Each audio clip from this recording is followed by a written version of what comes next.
ચાંદખેડામાં ઢોસાના ખીરું ખાવાથી બાળકીઓના મોત મામલો ઘનશ્યામ ડેરીમાંથી ખરીદ્યું હતું ખીરું. ડેરીના સીસીટીવી આવ્યા સામે. ડેરીના માલકીએ ખીરુંથી ફૂડ પોઈઝનિંગ નહીં થયું હોવાનું કર્યો દાવો. ખીરું અન્ય પરિવાર પણ ખરીદ્યું હતું, તેમને કોઈ અસર થઈ નથી. દરરોજ 125 કિલોનું ખીરુંનું વેચાણ થાય છે. ખીરું ખરીદવા આવેલા વિમલભાઈના સીસીટીવી આવ્યા સામે. બાળકોના મોત શંકાસ્પદ હોવાના ડેરીના માલિકના આક્ષેપ. અહેવાલ હિતેશ ઠક્કર, અમદાવાદ.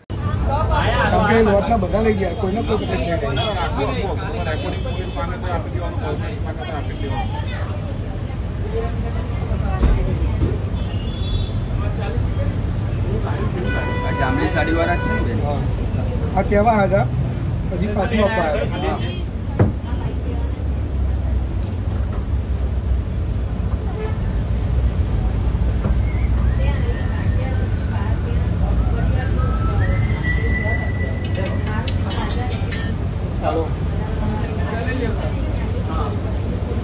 હા આજે નહીં મળે,